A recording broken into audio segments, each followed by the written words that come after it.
Je suis un enfant du Sahel et je me demande bien où est-ce que les moutons merveilleux et démocrates appuient sur pied d'un programme aussi tordu et chanté de tous les recoins d'Afrique, comme s'il s'agit de montrer la vision idéaliste de la démocratie et de tout ce qui va avec. Comme s'il s'agit de répliquer avec une férocité tout aussi cruelle que le temps, quitte à libérer les chiens de garde qui épaulent la police ou la justice. Même s'il s'agit d'interpréter un rôle tout aussi similaire à celui des Jacques Foccart. Même s'il faut exclure les membres irrespectueux de la secte qui ont choisi de ne plus sacrifier cette énergie nécessaire à faire du mouton politicien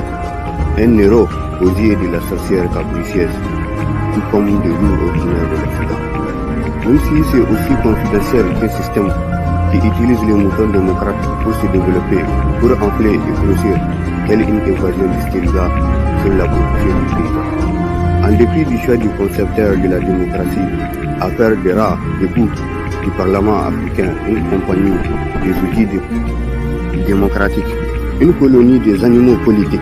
des animaux démocratiques, de la tête jusqu'aux pattes, de la tête jusqu'au bout des ongles, malgré les instructions du fier et valéré capitaine Thomas Sankara sur la conduite et les traditions des loups originaires de l'Occident.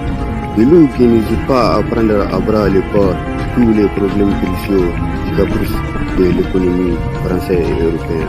Oui, malgré les instructions du vaillant Thomas Sankara, dont les nobles sacrifices a contribué à notre torrent d'émotions rebelles qui est tout aussi similaire à celui de la patrie des hommes intègres. Même si le désir du mouton psychopathe,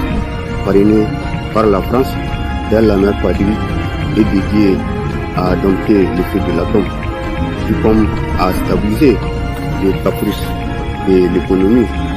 enfantée par la colonisation, tout comme pour se tenir au chaud dans les G8, pour paraître moins lâche et plus vulgaire que tous ces loups qui ont saigné l'Afrique,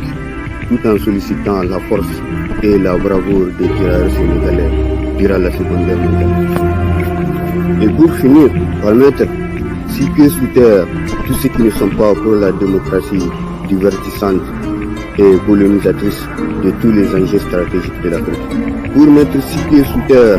tous ceux qui ne sont pas pour le déclin de la civilisation africaine, tous ceux qui ne sont pas pour l'homosexualité, tous ceux qui ne sont pas pour le déclin de la civilisation universelle.